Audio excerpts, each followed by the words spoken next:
In this video, I'll talk a bit about the history of Greenland, an autonomous region that is part of the Kingdom of Denmark and one of the least populated places in the world. Greenland is located in North America, between the Arctic Ocean and the Atlantic Ocean, east of the Canadian Arctic archipelago, which it is separated from by the Nares Strait. With an area of approximately 835,214 square miles, Greenland is the largest island in the world. Its current population is estimated at nearly 57,000 inhabitants, making it the least densely populated place on the planet. Despite being part of North America, politically and culturally, Greenland is more closely linked to Europe. Theoretically, the first humans to arrive in Greenland were the Paleo-Inuit peoples around 2,500 years before Christ, who migrated from the Canadian Arctic archipelago.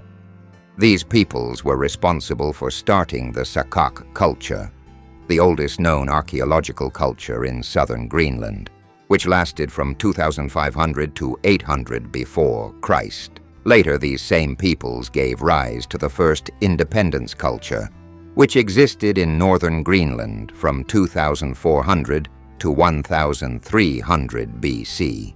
In 2050 BC, the Paleo-Inuit peoples founded the settlement of Delta Terrasern, which lasted until 1750 before Christ.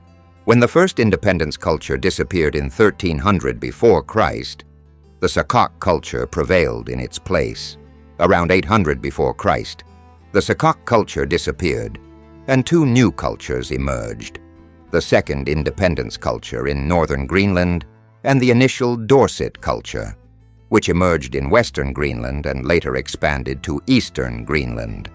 The second independence culture lasted until 80 before Christ, and the initial Dorset culture lasted until the middle of the year 1 after Christ. After the end of the initial Dorset culture, Greenland was uninhabited for centuries, with the region only being used by small groups of hunters who stayed for short periods of time. Around 500 after Christ, the late Dorset culture emerged in western Greenland, near the Nares Strait. In the middle of the 10th century after Christ, the Icelandic explorer Gunnbjorn Ulfsson accidentally arrived on the eastern coast of Greenland. Gunnbjorn had set out from Norway intending to reach Iceland, but a storm diverted his ship's course and he arrived in Greenland.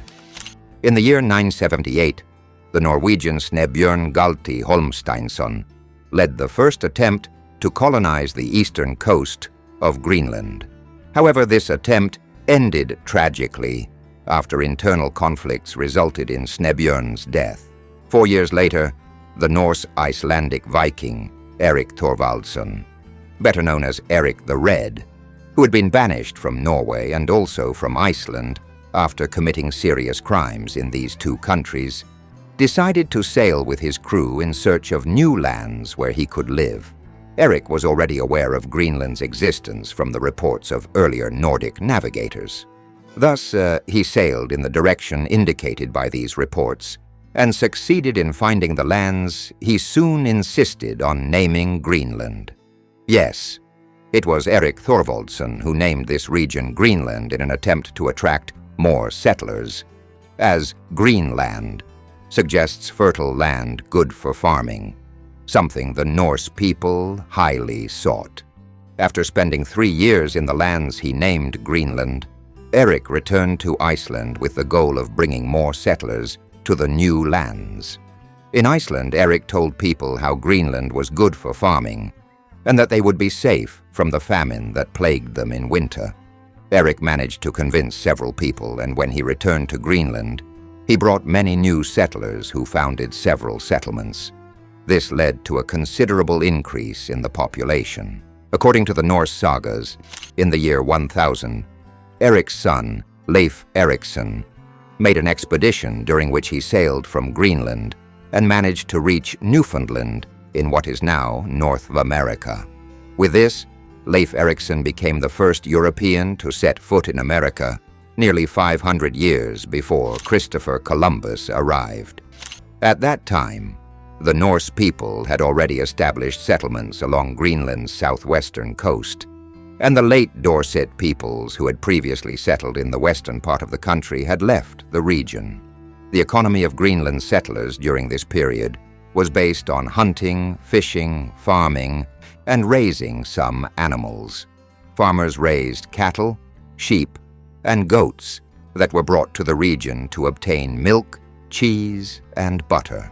Most of the meat consumed by settlers came from hunting reindeer and seals. When the weather was favorable, settlers traveled to Disco Bay on Greenland's western coast to hunt for walrus and polar bears to obtain hides and ivory, which were later traded in Europe for tools and wood. In 1116, the Roman Catholic Church established a diocese in the settlement of Gardar, which was subordinate to the Norwegian Archdiocese of Nidaros. In 1261, Greenland settlers submitted to the rule of the Kingdom of Norway. Around 1300, the northern part of Greenland was occupied by the Thule peoples, also known as Proto-Inuit, who are the ancestors of all modern Inuit. Soon these peoples began to spread throughout Greenland's western coast, and it is believed that at the time they had some contact with the Norse settlers. In 1359, Magnus IV, who was already King of Sweden, was acclaimed hereditary King of Norway, thus uniting the kingdoms of Sweden and Norway under a single monarch who also began to rule Greenland. In 1364, Magnus IV abdicated the Norwegian throne in favor of his son, Håkon VI. As a result, the kingdoms of Sweden and Norway had their own monarchs again, and Greenland came under Norwegian rule once more. Later, in 1380, the Kingdom of Norway entered into a personal union with the Kingdom of Denmark, when King Olaf II of Denmark also became King Olaf IV of Norway. In 1387, Olaf died, and his mother, Margaret the Fair, assumed the thrones of both kingdoms, and also incorporated the Kingdom of Sweden. So the three Nordic kingdoms were ruled by a single crown. This union of the Nordic kingdoms was formalized in 1397 through the Kalmar Treaty, which established the Kalmar Union, to which Greenland became a part. The last written records of the Norse Greenlanders from that period refer to a marriage document that took place at Valsey Church. Today, this church is considered one of the best preserved ruins in Greenland. A letter from Rome dated 1448 reports that Pope Nicholas V provided a bishop and some priests for Greenland, as the Inuit attacks on the Norse settlements had destroyed much of the churches years before. Shortly after, due to the drop in temperature making Greenland even colder, life became even more difficult for the Norse settlers, leading to the abandonment of all settlements. In 1523, the Kalmar Union ended, and Greenland became part of the Denmark-Norway Kingdom. In 1578, English explorer Martin Frobisher arrived in Greenland and began exploring the region. Upon learning of this, Danish King Frederick II began organizing an expedition the following year to Greenland, but this was unsuccessful. Soon after, between 1585 and 1586, English explorer John Davis mapped Greenland's western coast. In the mid-17th century, German, Dutch, French, and Basque ships began whaling in the region and establishing outposts along the coast to trade and replenish water supplies. The arrival of other Europeans in Greenland displeased the Kingdom of Denmark-Norway, and to assert its claim over the region, they included the Greenland polar bear in its coat of arms in 1660. From 1711 to 1721, Norwegian Lutheran missionary Hans Egede requested Danish King Frederick IV to fund expeditions to re-establish better contact with the Norse Greenland settlers.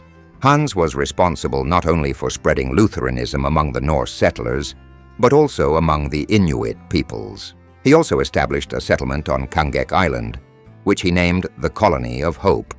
Later in 1728, an expedition led by Danish Major Claus Pars arrived with 4 supply ships and moved the Colony of Hope a few kilometers east.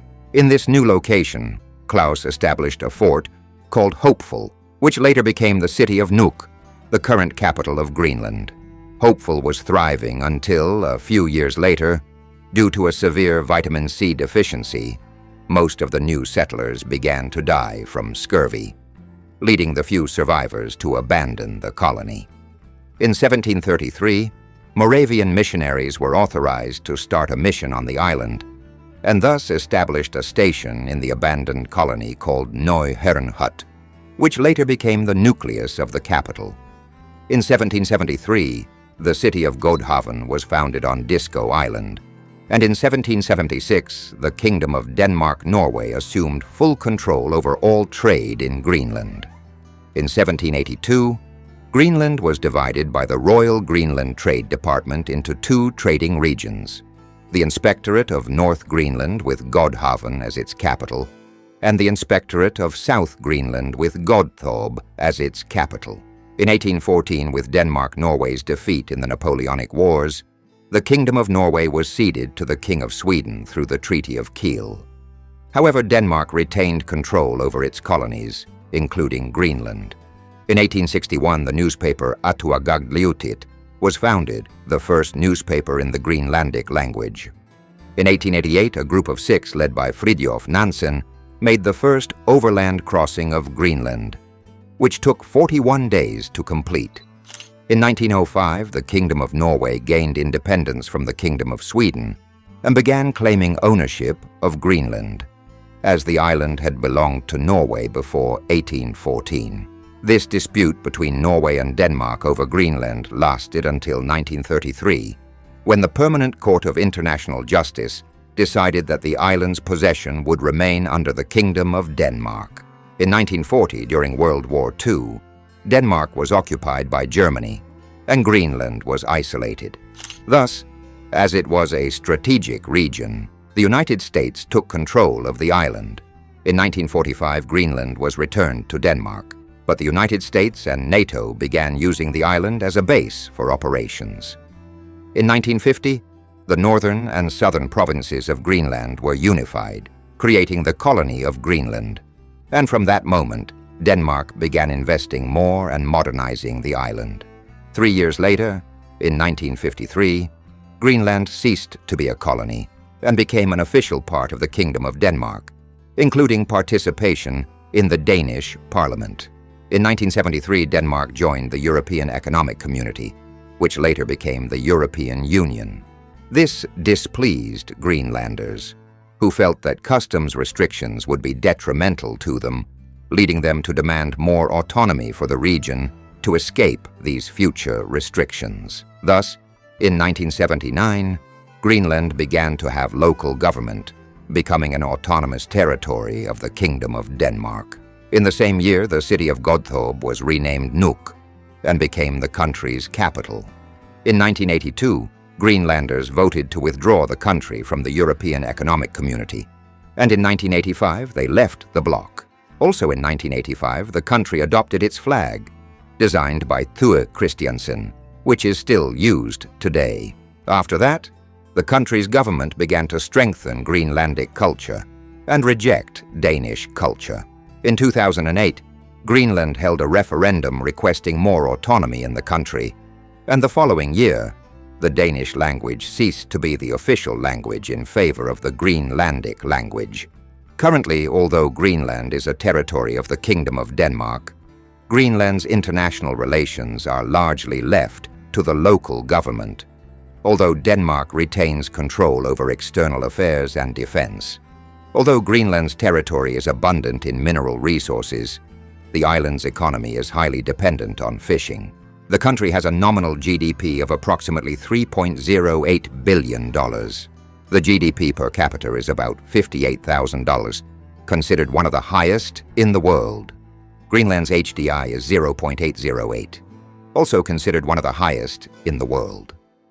And that's the story of Greenland, an autonomous region that belongs to the Kingdom of Denmark and has the second largest ice reserves in the world, behind Antarctica.